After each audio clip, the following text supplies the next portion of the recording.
아멘. 감사합니다.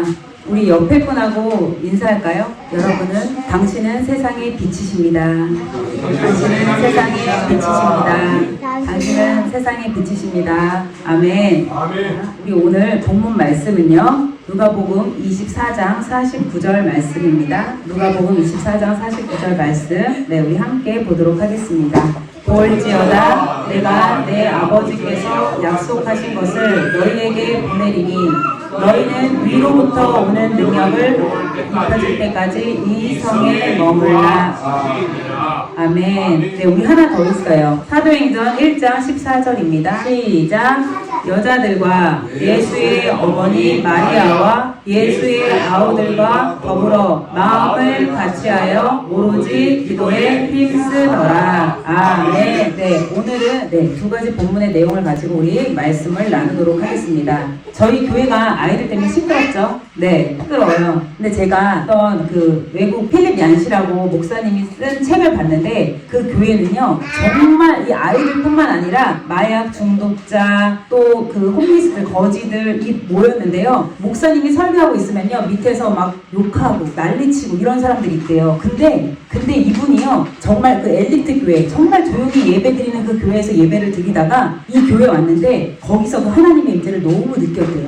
왜냐? 모든 사람들은요, 그 거룩한 예배, 정열된 예배 익숙해져 있어요. 그래서 자신을 드러내는데 다 너무 그 자유한 예배, 그 막 갑자기 귀신 들린 자, 막 약 중독하는 사람이 막 목사님을 향해서 삿대질을 하면서 막 백인을 비하하는 말을 하고 저주의 말을 내뿜는데, 근데 그 중에서 예배하는, 그 진정으로 예배하는 한 사람을 보고요, 이 필립 얀시라는 분이 은혜를 받기 시작합니다. 아, 진짜 예배하는 사람들, 이 와중에도 진짜 예배하는 사람이 있구나 라는 걸 깨닫기 시작하면서 이곳에 하나님이 임재하신다라는 걸 깨닫습니다. 여러분, 하나님은요, 다수에게 역사하시지만 그 다수 중에 하나님을 갈망하는 한 사람에게 하나님은 계속해서 일하십니다. 어떻게 보면 우리 교회의 이런 분주함이요, 하나님을 만나지 못하게 방해하는 요소일 수도 있어요. 하지만 어떻게 보면 우리가 세상 가운데 살면서 분주할 수밖에 없는 세상에서 분주함으로 나아가는 것이 아니라 하나님께 집중할 수 있는 세미한 소리를 들을 수 있는 기회의 시간이기도 합니다. 여러분, 그래서 보이는 것으로 판단하지 마시고 보이지 않는 하나님의 깊은 뜻을 받으셔서 하나님이 왜 이렇게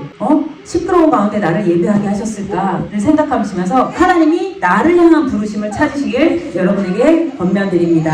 아멘. 우리 오늘 말씀 나누도록 하겠습니다. 여러분, 꿈 꾸시나요? 꿈 자주 꾸세요? 근데 꿈 꿨어요? 근데 그 꿈이 실제로 일어난 적 있으세요? 여러분, 저도 꿈을 어마어마하게 꿔요. 근데 옛날에는 꿈을 꾸면 뭐야, 내 무의식이 꿈에 나타났나 보다, 꿈은 그 무의식과 의식의 그냥 경계를 보여주는구나 라고 생각을 했었어요. 그래서 제가 꿈에 대해서 그렇게 심각하게 생각하지 않았는데, 꿈을 꾸면 근데 희한한 일이 일어나기 시작했어요. 저한테. 제가 꿈을 꿀 때 저희 집을 다 보여주셨어요. 이사 갈 집들을 다 보여주셔서 꿈을 통해 가야 될 길을 갔었어요. 그런데 이사 가야 할 때 이 집이 네 집이다 해서 간 적이 있었는데, 또 한 번은 이사 갈 상황이 아니었어요. 이사 갈 상황이 아니었고 이사 준비를 한 적이 없었어요. 근데 꿈에서 집을 보여주신 거예요. 꿈에서 예전에 살던 집에서 다른 집으로 옮겨가는, 그 다른 집이 모양을 다 보여주신 거예요. 앞에 울타리가 있고, 또 집에 들어가면 저희가 그 전에 이렇게 키를 열고 들어갔어야 되는데 키패드로 바뀌는, 그리고 왼쪽에 이렇게 오른쪽에 문이 있는 걸 너무 정확하게 보여주신 거예요, 꿈에. 그래서 다음날 아침에 뭐지? 우린 지금 이사갈 마음도 없고 이사갈 생각을 한 적도 없는데 왜 꿈에서 울타리가 있고 빨간 우체통이 있고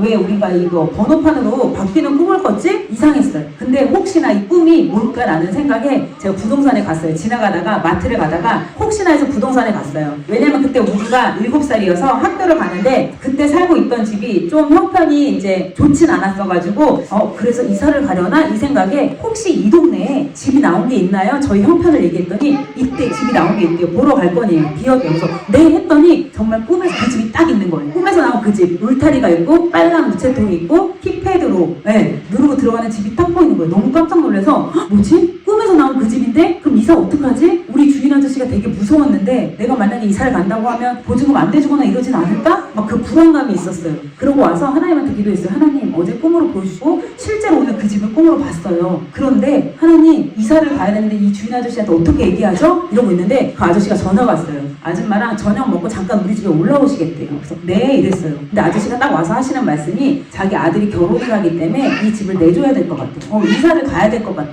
그래서 네? 저는 이제 속은 얼마나 든든해요. 저는 그 집을 보고 왔잖아요. 네? 이랬더니 그 주인 아저씨가 그래서 이사를 가야 될 것 같다 얘기를 하시는 거예요. 그래서 제가 그때 속으로는 그 아저씨한테는 네 이제부터 알아볼게 하는데 또 뭐예요? 와, 가야 될 집이 전 준비된 거예요. 그래서 바로 저한테 이사 준비를 하고 바로 떠나시고, 그러니까 이 아저씨도 너무 금방 가니까 말하자마자 저희가 막 바로 준비해서 가니까 이게 또 무슨 일이냐고 쳐다보시는 거예요. 그래서 제가 이 꿈을 그냥 무시할 수 없는 사건들이 저에게 참 많이 일어났어요. 하나님이 미리 우리가 행해야 될 길을 미리 아시고 꿈을 통해 가르쳐 주시고 우리의 걸음을 인도하시는 걸 보면서 저는요, 꿈을 무시하면서 살 수 없는 사람이 됐습니다. 그래서 꿈을 꾸면요, 아침에 일어나서 적어요. 밤에 무슨 꿈을 꾸었는지. 근데 그렇게 우리 개인적으로 우리 가정에 인도하시는 꿈도 꾸었지만 대부분의 꿈이요, 사람들을 많이 보여주세요. 그 사람의 영적 상태, 그 사람의 꿈을 참 많이 보여주세요. 근데 2주 전에는 제가요, 꿈을 꾸면요, 하룻밤에 꿈을 한 개만 꿔도 피곤한데 한 4-5개씩 보여주시니까 아침에 일어나면 다 사람들이 달라. 그래서 막 이름을 적고 꿈 내용 적고 이름 적고 꿈 내용 적고, 그리고 기도하면요, 기도를요 진짜 계속 해야 돼요. 그냥 하나님한테 물어봐야 되잖아요. 꿈을 꾸고 내 마음대로 해석해서 전화해서 지금 조심하세요 이럴 수 없으니까 물어봐야 돼. 하나님, 도대체 이 꿈은 무슨 의미인가요? 하나님, 이건 도대체 하나님이 무엇을 말씀하시길 원하시나요? 계속 이 작업을요 2주 동안 꿈을 계속 보여주시니까 제가요 힘든 거예요. 그래서 하나님, 제가 밤에 잠도 좀 자고 싶고 아침마다 이거 적어가지고 하나님한테 물어보는 이게 좀 힘듭니다 라고 했는데 그다음부터 진짜 꿈을 하나도 안 보여주시고 진짜 2주 동안 꿈을 안 꿨어요. 그리고 지난 목요일날 갑자기 이제 모임한 엄마가 다급하게 전화 왔어요. 목사님, 저 지금 마음에 힘듦이 있어요. 어떻게 해야 돼요? 하고 이제 기도하는데 그날은 하나님이 꿈에서 그 엄마, 그 집사님의 그 다음 단계의 여정을 보여주시는 거예요. 그래서 제가 이걸 딱 보면서 꿈을 통해서 하나님이 말씀하실 때는 저는 그때요 선물 같았어요. 그리고 꿈으로 그 사람을 위해서 기도하면요 그 사람의 삶이 바뀌어요. 그러니까 어떻게 보면 저는 선물을 받은 거예요. 은사가 풀어줄 수 있는 기회가 된 거예요. 근데 제가 어저께 이제 기도하는데 하나님이 저에게 막 꿈을 부어주시고 사람들의 마음을 알고 사람들의 상황을 알고 이렇게 막 카운셀링을 할 때 저는요 사람들이 감사합니다, 목사님 덕분에 이렇게 됐어요 라고 할 때 솔직히 제 의가 쌓이는 게 있어요. 여러분, 왜 없겠어요? 그래, 하나님이 나한테 이렇게 말씀해 주셔. 그런데 제가 어저께 기도할 때 하나님이 주셨던 마음이 뭐냐면, 꿈을 꾸고 하나님으로부터 오는 선물을 받고 사람들을 살리고 이런 것도 좋지만 제가 진짜 원한 건 이게 아니더라고요. 제가 진짜 원한 건 하나님이 기도하는 가운데, 하나님, 저는 사람들을 살리고 이런 것도 좋지만 저는 하나님을 더 찾고 싶어요. 하나님과의 공급, 하나님과 이렇게 더 누리고 싶어요. 왜냐면 제가 자꾸 이렇게 사역을 하다 보니까 하나님으로부터 오는 충만함이 시간이 뺏기기 시작하는 거예요. 왜냐면 이 사람을 살리기 위해서 난 계속 물어봐야 되지. 내 영을 사는 게 아니라 계속 이 사람의 영을 쭉쭉쭉쭉 보내야 되니까 제가 그때 꿈을 막 계속 꿀 때 너무 힘든 거예요. 그래서 하나님한테 그 기도를 하는데 하나님이 딱 이런 마음 주셨어요. 그래, 딸아, 믿음에서 거함으로 들어가라. 우리는요, 내게 믿음 주셔서 아까 막 찬양했어요. 믿음 우리한테 필요해요. 근데 이 믿음을 가진 자들이 다음 단계가 하나님이 거함이라고 말씀하셨어요. 주님 안에 거하는 삶.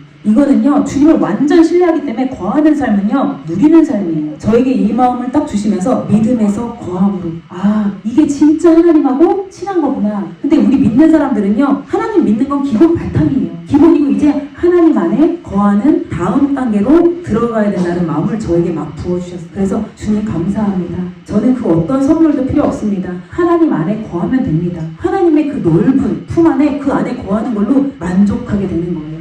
우리 이렇게 나아가는 우리 비전교회 성도님들 되길 축복합니다. 하나님이 솔로몬에게, 아들아, 내가 너에게 무엇을 줄고 얘기했을 때 솔로몬은요, 저에게 백성을 잘 다스릴 수 있는 지혜를 주십시오 라고 했습니다. 근데 하나님이요, 솔로몬에게 지혜뿐만 아니라 부귀와 영화 다 주셨어요. 왜? 너를 위해서 구한 게 아니라 너는 백성들을 위해서 구했다. 근데 어저께 하나님이요, 저한테 진짜 눈물을 핑 돌게 하시는 게, 딸아, 너는 백성을 위한 것도 아니고 너와 나의 관계를 위해서 구했다 하시면서 마음을 주시는데 제가 진짜 온몸에 전율이 오면서 눈물이 막 뚝뚝뚝뚝 쏟아지는 거예요. 내가 언제 이런 사람이 됐지? 여러분, 제가 이렇게 기도할 수 있는 건 제 의지가 아니에요.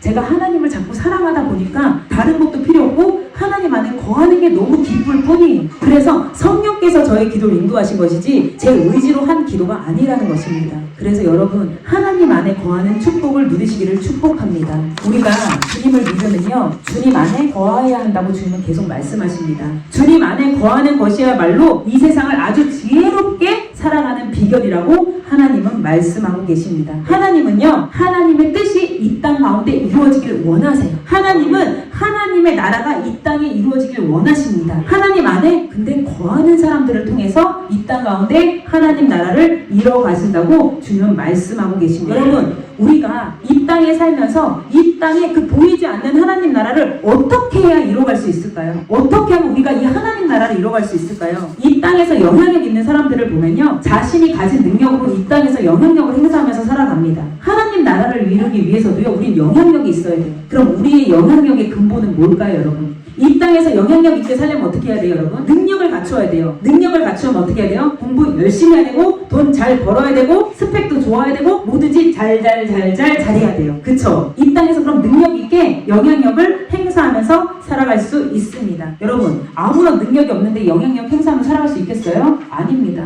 능력이 있어야 돼요. 자, 이 능력의 사전적 의미가 뭐예요? 일을 감당해낼 수 있는 힘입니다. 여러분 각자의 삶 속에서 여러분들은 여태껏 공부하고 여러분들의 스펙을 쌓으며 살아오셨어요. 지금 그 여러분들의 자리가 여러분들이 일을 감당할 수 있는 힘을 키우고 있는 그 자리입니다. 자, 각자 여러분이 속한 곳, 학교에서, 직장에서, 사업터에서 여러분 주어진 일을 잘 감당해내려면 아까도 말씀드렸지만 열심히 사셔야 돼요. 열심히 사시면 우린 잘 감당해낼 수 있습니다. 내가 하는 분야에 최선을 다하면 됩니다. 능력 있는 사람들의 특징이 뭐예요? 이렇게 막 인터뷰하면 이래요. 저는 남들 잘 때 안 자고 열심히 했습니다. 남들 놀 때 안 놀고 열심히 했습니다. 뭔가 특별한 노하우가 뭐예요? 다른 사람 잘 때, 다른 사람 놀 때 자기는 안 놀고 했대요. 흑수저, 금수저 이런 얘기 하죠. 그 애는 뭐 부모가 옛날부터 잘 살았어. 근데 그 부모의 부모도 그 노력을 했기 때문에 그 능력 있는 삶을 행사할 수 있는 것입니다. 자, 그럼 이렇게 이 땅에서 사는 사람들이 이런 능력을 갖추고 살아가는데 하나님 나라를 살아가는 이 땅에서 이 땅만 보고 살아가는 게 아니라 이 땅에서 하나님 나라를 이루어야 하는 우리는 어떻게 살아가야 될까요 여러분? 잘 살아야 돼요. 잘 어떻게 살아야 되는지 우리 오늘 본문 말씀 한번 읽어보도록 하겠습니다. 자, 누가복음 24장 49절 말씀입니다. 다 같이 읽어주세요. 시작. 너희에게 부르더니 너희는 이로부터 오는 능력으로 입혀질 때까지 이 성에 머물라. 아멘. 아멘. 예수님이요 부활하셨고 승천하실 때 사람들에게 너희 위로부터 오는 능력이 임할 때까지 너희 이 성에 머물러 있으라 라고 하십니다. 여러분 하나님 나라를 이루기 위해서요 하나님은 우리에게 능력으로 입혀질 때까지 머물라 라고 하십니다. 기다리라 라고 하십니다.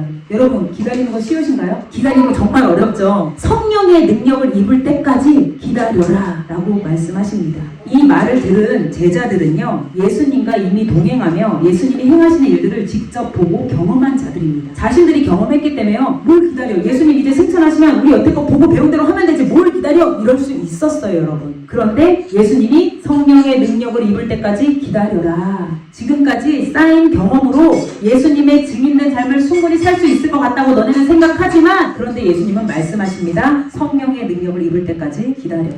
예수님 자신도요 공생의 사역을 하시기 전까지요 30년을 기다리셨습니다. 20대에 시작하셨으면 얼마나 좋아요. 공생의 기간이 더 컸을 텐데 굳이 왜 30년 동안 기다리시고 3년만 바짝 사역하시고 가셨을까요 여러분? 우리 그 하나님의 뜻을 우리가 어떻게 헤아릴 수 있겠습니까? 심지어 공생의 시작을 알리는 그 가나안 혼인잔치 때도요 포도주가 떨어졌어요. 그래서 마리아가 하인들에게 포도주 떨어졌으니까 가서 예수님한테 말해 라고 하니까 예수님 뭐라 그러신지 알았어요? 뭐라 그러셨게요? 아직 내 때가 되지 않았다. 예수님은요 시작하시는 그때도요 아직 내 때가 되지 않았다. 계속해서 기다리는 것을 우리에게 보여주십니다. 하나님의 아들, 이 세상을 구원하러 오신 구원자, 만왕의 왕, 만유의 주이신 예수님도 기다리셨습니다. 3년 동안 함께했던 제자들에게도 예수 그리스도의 능력, 성령의 능력을 입을 때까지 기다려라 라고 말씀하십니다. 여러분 능력을 얻기 위해 성령을 기다리라고 하셨는데 그럼 도대체 어떻게 기다리라는 거예요? 뭐 하면서 기다리면 될까요? 네, 희랑 목사님 중보, 기도. 또 다음 말씀 또 읽어보겠습니다. 어떻게 기다리는지 여기 나와요. 다 같이 읽어볼까요? 시작. 여자들과 예수의 어머니 마리아와 예수의 아우들과 더불어 마음을 같이하여 오로지 기도에 힘쓰더라. 네.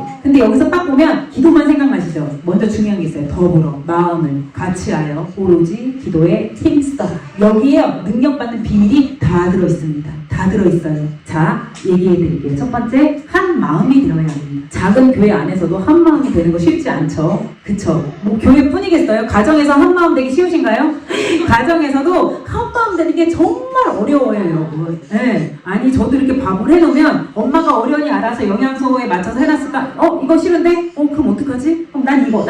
다 각자 원하는 메뉴가 있어요. 한 가정에서도 이렇게 메뉴 하나 정하는 것도 한 마음이 되기 쉽지 않은데 예수님이 성령의 능력을 입을 때까지 기다려라. 그러려면 첫 번째, 더불어 마음을 같이 해라. 함께 한 마음으로 라고 말씀하십니다. 가정은 하나가 돼야 되는 줄 믿습니다. 하나님은요, 지금 이 세상 가운데 하나가 되기 힘쓰는 사람을 찾고 계십니다, 여러분. 그 함께 한 마음으로 준비된 자를 하나님은 찾고 계십니다. 여러분, 함께 한 마음을 가진 자들에게는요, 성령의 능력을 주신다고 약속하셨습니다. 한 마음이 되기 위해 오늘 우리 천국은 마치 불렀던 것처럼 천국의 보물처럼 하나님이 한 마음이라는 걸 발견하게 하셨습니다. 자, 그리고 또 한 마음이 되기 위해서 필요한 게 있어요. 바로 용납입니다. 다 같이 해볼까요? 바로 뭐라고요?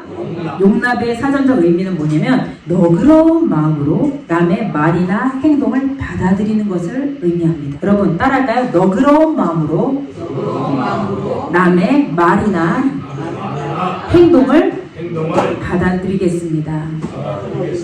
이것이 바로 용납입니다. 근데 요즘 아이들 말할 때 보니까 이래요. 말을 하면 친구들이 어쩔TV 저쩔TV 이러더라고요. 그냥 근데 되게 중요한 게 있어. 요즘 여러분 애들한테 이 사단이 어떻게 역사하냐? 용납하지 못하는 훈련을 어려서부터 하는 거예요. 그래서 누군가 말하면 계속 어쩔TV 저쩔TV 이거 뭐예요? 그 사람의 말을 듣겠다는 행동이에요? 안 듣겠다는 행동이에요? 안 듣겠다는 행동이에요. 그래서 우리 비전교회 아이들은 어떻게 해야 돼요? 누군가 말하면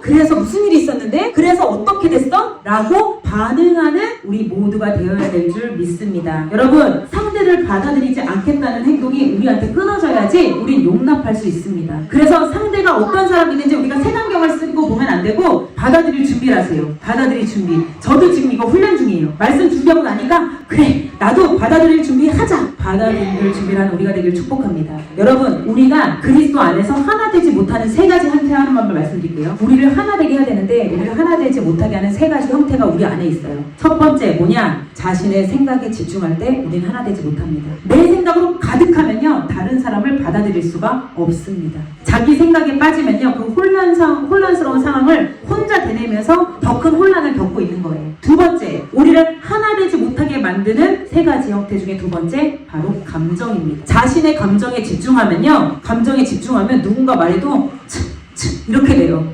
감정대로 행동하게 돼 있습니다. 여러분 그래서 우리가 감정에 집중하면 하나 되지 못해요. 그래서 막 부글부글 끓고 열이 나요. 그때 내가 지금 감정에 집중하고 있는지 하나됨에 집중하고 있는지 내가 육의 생각을 하고 있는지 영의 생각을 하고 있는지 여러분 깨달으셔야 될 줄 믿습니다. 세 번째, 감정에 집중하는 거 여러분 기억하세요. 그래서 막 부글부글 끓어올라도 나를 열받게 해도 어떻게 해야 돼요? 그래 하나님이 하나 되면 능력 주신다고 했지? 난 하나 되기 힘써야지. 여러분 기억하세요. 그래서 이걸 삶에 적용해야 되는 줄 믿습니다. 세 번째, 자신의 뜻에 집중할 때 우리는 하나 되지 못합니다. 내 뜻이 맞거든? 내가 맞거든? 내 말 맞거든?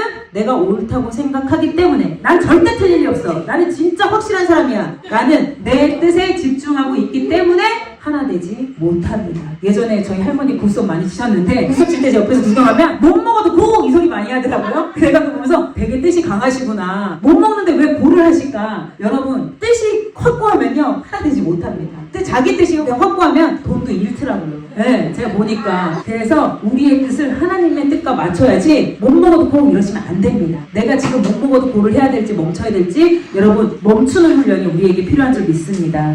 그래서 기억하세요. 우리 안에 하나 되지 못하게 하는 건 우리의 생각, 우리의 감정, 우리의 뜻이라는 걸 기억하시고 하나됨을 방해하는 모든 것들로부터 자유해지시길 축복합니다. 아멘. 그리스도 안에서 하나가 되는 훈련은요 우리가 영적인 삶으로 나아가는 훈련입니다. 우리가 이 육신에 매여 사는 게 아니라 영적인 삶으로 나아가는 훈련. 즉 하나님 나라를 이 땅 가운데 이뤄내는 훈련이에요. 그러면 예수님이요 능력을 주신다고 말씀하셨습니다.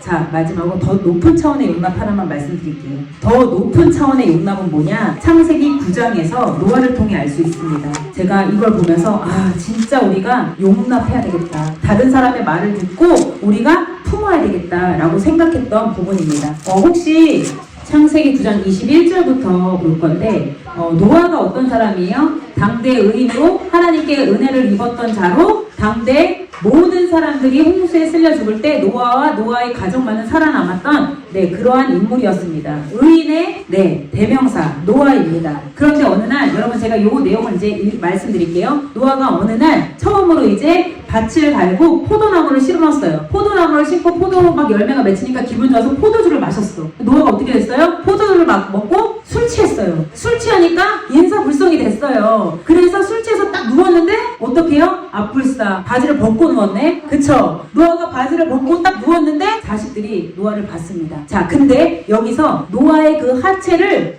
덮어준 자식도 있고 그 아버지의 하체를 보고 수치스럽게 여긴 자식도 있어요. 자, 제가 창세기 10장 21절부터 읽어드릴게요. 여러분 한번 잘 들어보세요. 전 세 번역이라 여러분과 다를 수 있습니다. 한 번은 노아가 포도주를 마시고 취하여 자기 장막 안에서 아무것도 덮지 않고 벌거벗은 채로 누워 있었다. 가나안의 조상 함이 그만 자기 아버지의 벌거벗은 몸을 보았다. 그는 바깥으로 나가서 두 형제들에게 알렸다. 셈과 야벳은 겉옷을 가지고 가서 둘이서 그것을 어깨에 걸치고 뒷걸음질 쳐 들어가서 아버지의 벌거벗은 몸을 덮어드렸다. 그들은 아버지의 벌거벗은 몸을 보지 않으려고 얼굴을 돌렸다. 노아는 술에서 깨어난 뒤에 작은 아들이 자기에게 한 일을 알고서 이렇게 말하였다. 가나안은 저주를 받을 것이다. 가장 천한 종이 되어서 저의 형제들을 섬길 것이다. 또 말하였다. 셈의 주 하나님은 찬양을 받으실 분이시다. 셈은 가나안을 종으로 부릴 것이다. 하나님이 야벳을 크게 일으키셔서 셈의 장막에 살게 하시고 가나안은 종으로 삼아서 셈을 섬기게 할 것이다. 여러분, 아버지의 수치를 드러냈던, 아버지의 수치를 용납하지 못하고 드러냈던 함은 어떻게 됐어요? 저주를 받았습니다. 여러분, 이게 바로 용납의 하나예요. 아버지가 벌거벗은 채로 누워 있었어요. 그 벌거벗은 아버지의 수치를 가려주는 것이 용납입니다. 여러분, 용납이요 그냥 다른 사람의 말을 듣고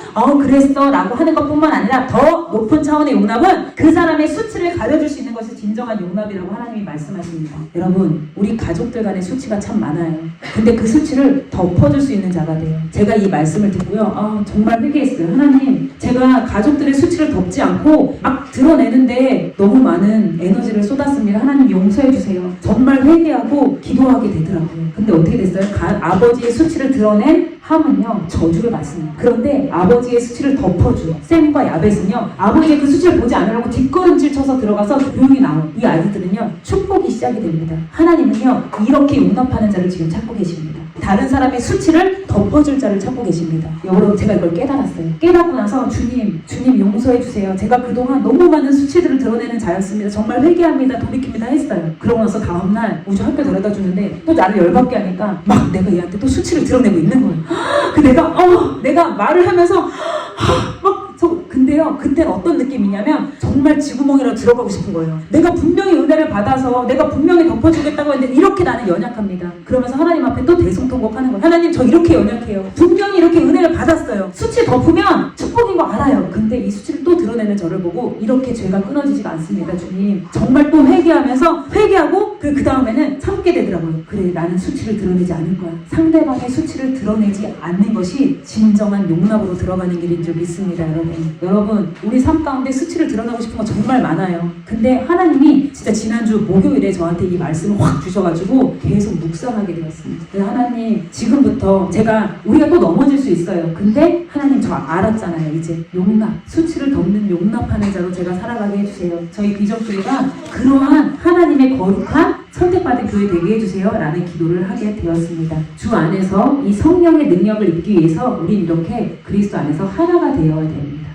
품어야 되고요, 들어줘야 되고 수치를 덮어주는 자가 되어야 될 줄 믿습니다. 두 번째, 성령의 능력을 덧입기 위해서 오로지 기도에 힘쓰라고 말씀하셨습니다. 오로지 기도에 힘쓰라. 자, 그럼 도대체 오로지 기도에 힘쓰는 건 뭘까요? 주여 주여 주여 맨날 몇 시간씩 앉아있는 건가요? 여러분 영화 개봉할 때 보면요 TV에 나오는데 돼지 머리를 갖다 고사를 지내더라고요. 개봉하면 잘 되게 해달라고. 그리고 가게 개업하면 뭐 개업하면 그쵸 다 돼지 머리를 갖다 놓고 돼지 콧구멍에다 돈을 끼고 절해요. 잘 되게 해주십시오. 잘 되게 해주십시오. 여러분 근데 하나님이 저에게 주셨던 마음이 뭐냐면 우리 기독교인들이 개업 예배 무슨 예배 드릴 때 이와 같은 마음으로 언어만 바꿨다. 성경 갖다 놓고 이게 돼지 머리인 거죠. 여기다가 이렇게 돈 놓고 잘 되게 해주십시오. 잘 되게 해주십시오. 여러분 하나님이 이 기도는 하나님이 능력을 받을 수 없는 기도라고 말씀하셨습니다.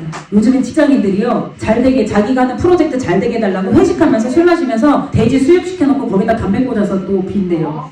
잘 되게 해달라고. 여러분 근데 우리 크리스찬들이요 내가 잘 먹고 잘 되게 하기 위해다고 기도하는 거 하나님이요 그 기도가 오로지 힘쓰는 기도라고 아니라고 말씀하셨어요. 우리는 누구나 잘 먹고 잘 살고 싶어요. 근데 오로지 기도에 힘쓴다는 거 개업할 때 그런 자들의 그 믿음의 본질과 목적이 우리와 다르지 않습니다. 이름만 바꿔서 하는 것입니다. 여러분 우리가 비나이다 하나님은 이런 행위의 그 우리의 본질과 목적을 보십니다. 지금 너가 기도할 때 너의 그 본질과 목적은 무엇이니? 라고 주님은 계속 보고 계십니다. 여러분 그래서 오로지 기도에 힘쓴다는 것은요 더 나은 상황, 더 나은 환경, 더 큰 능력을 받기 위해서 기도하는 것이 아니라 우리의 영의 눈이 열리기를 위해서 기도하는 것입니다. 하나님 제가 이 땅에 살아가면서 하나님의 마음으로 이 땅을 보게 해주세요. 하나님 저희 이번에 새롭게 일을 시작합니다. 하나님 이 장막이 이 일이 어떻게 하면 하나님을 기쁘시게 할 수 있을까요? 라는 기도가 돼야지 무조건 예배 드렸으니까 잘 되겠지? 아우 예배 안 드리면 찝찝하니까 예배 드리고 시작하자. 아우 목사님 신방 안 오시면 찝찝하니까 목사님 오시라고 그러자. 여러분 이거 아니라는 거예요.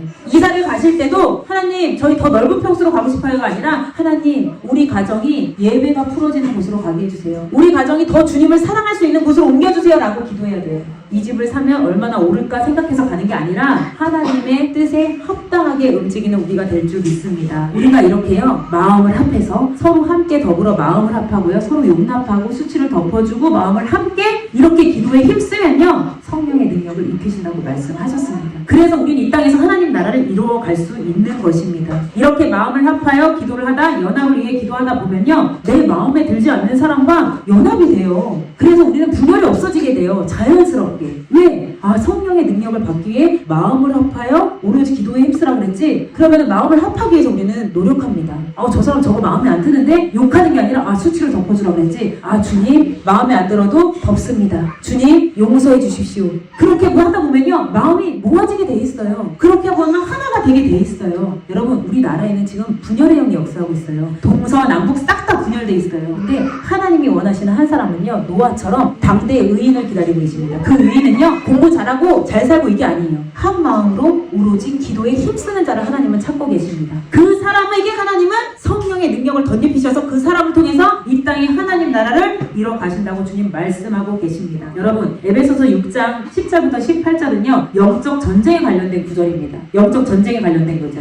자 제가 한번 읽어드릴게요. 마귀의 관계를 능히 대적하기 위해 하나님의 전신갑주이구나. 여러분 다 아시죠? 우리가 사탄과 싸우기 위해서 우리는 전신갑주를 입어야 돼. 자 우리의 씨름은 혈과 육이 아니야. 뭐와 싸움이야? 통치자들과 권세자들과 이 세상 어둠 주관자들과 하늘에 있는 영과 싸우는 거야. 그래서 우리는 사람을 보면 안 되고 이렇게 해야 돼. 전신갑주 입자 하는데 여러분 중요한 게 있어요. 많은 사람들이 하나님의 전신갑주를 입어야 영적 싸움을 할 수 있다는 걸 기본적으로 잘 알고 있습니다. 그래서 어린 시절부터 우리 애들한테도 항상 외치라고 해요. 진리의 허리띠, 말씀의 검 막 외치라고 해요. 성령의 검 외치라고 해요. 그런데 중요한 거 있어요. 우리가 놓치고 있는 거 있어요. 전신갑주 입기 전에 해야 될 일이 있습니다. 에베소서 6장 10절에 나와요. 하나님의 전신갑주를 입어라 이 말씀하시기 전에요. 저 이거 보고 또 이제 목요일날 또 깨달음을 주셨어요. 6장 10절에 끝으로 너희가 주 안에서와 그의 힘의 능력으로 강건하여지고 전신갑주 입기 전에 해야 될 게 뭐냐? 주님 안에서 그의 힘의 능력으로 강건하여지는 것입니다. 우리가요 하나님으로부터 능력을 입은 자들이 전신갑주를 입을 수 있어요. 여러분 하나님으로부터 오는 능력도 없고 힘도 없는데 전신갑주를 입을 수 없습니다. 그래서 우리가요 한 마음으로 오로지 기도에 힘쓸 때 성령의 능력을 입고요 성령의 능력을 통해서 우리는 하나님의 전신갑주를 입고 이제 막 전쟁할 수 있는 군사가 되는 것입니다. 여러분 기억하시기를 축복합니다. 하나님의 전신갑주를 입고 영적 전쟁을 하려면 먼저 여러분 한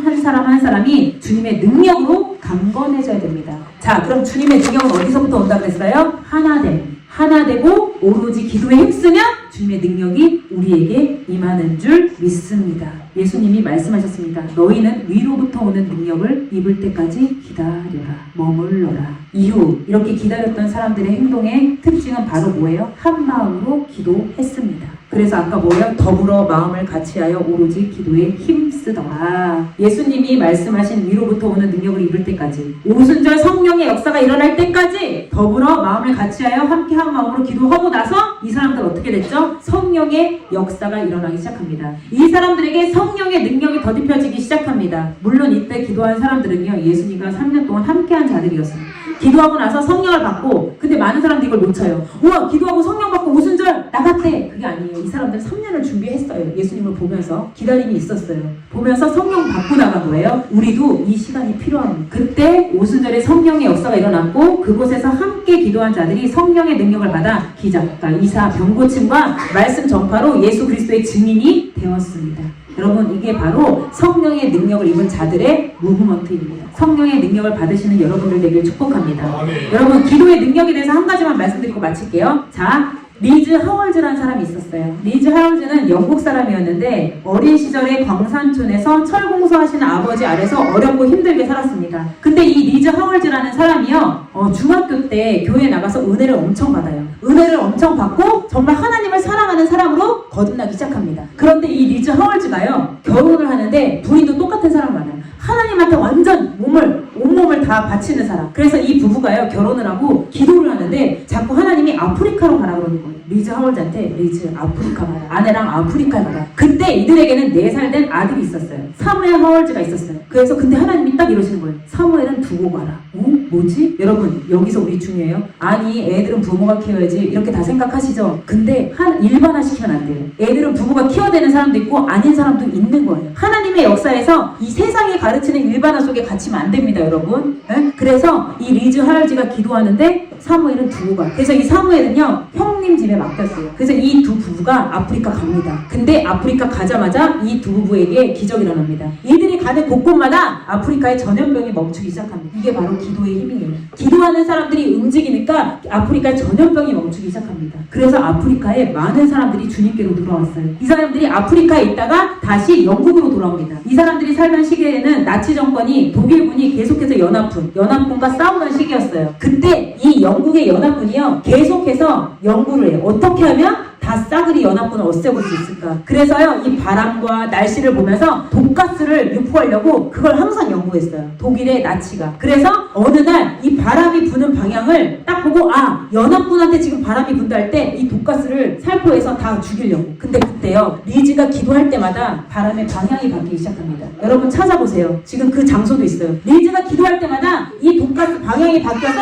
오히려 나치에게 들어가기 시작합니다. 여러분, 능력이 있는 건 이런 거예요. 여러분들 다 능력 받으실 수 있습니다. 여러분 믿으십니까? 근데 우리가 지금 능력을 못 받는 이유가 뭐예요? 오로지 한 마음으로 함께 오로지 기도에 힘쓰지 않았기 때문에 아직 능력이 부족한 거예요. 근데 이제 하나님이 이 능력을 주시겠다고 약속하십니다. 이 리즈 하월즈만 이런 일이 있었던 게 아니에요, 여러분. 근데 중요한 건 리즈 하월즈의 아들은 또 어떻게 컸냐? 엄청나게 잘 컸대요. 리즈 하월즈의 이 아들 사무엘 하월즈가 잘 커서 아버지 일 다 후원하고, 어마어마한 능력가로 하나님이 그냥 능력을 부어주신 거예요. 그래서 어떤 사람이 리즈 하월즈에 대해서 책을 쓰면서 이렇게 얘기했대요. 만약 리즈 하월즈 지 애비가 키웠으면 과연 이렇게 컸을까? 여러분, 진짜 그건 모르는 거예요. 우리의 주 양육자는 주님이신 줄 믿습니다. 우리 자녀들의 주 양육자는 주님이신 줄 믿습니다. 아멘? 여러분, 이렇게 하나님의 인도하심 따라서 순종하는 그 여정 가운데 하나님의 능력이 여러분들과 함께 하실 줄 믿습니다. 여러분 기억하세요. 기도의 본질과 목적이요, 믿지 않는 사람들과 같으면 안 됩니다. 고사 지내는 사람들과 같으면 안 됩니다. 그저 이 땅에서 잘 먹고 잘 살기 위한 기도가 아니라 우리의 영원한 집을 위해서 기도해야 되는 줄 믿습니다. 하나님 나라와 의를 위해 성령의 능력을 입고 성령의 인도하심을 따라 기도할 때 우리는 그 기도의 능력을 받게 됩니다. 경험하게 됩니다. 여러분 믿으십니까? 리즈 하월즈와 같은 기도의 능력 여러분에게 임하십니다. 여러분 믿으십니까? 이 능력을 받는 여러분들 되시길 축복합니다.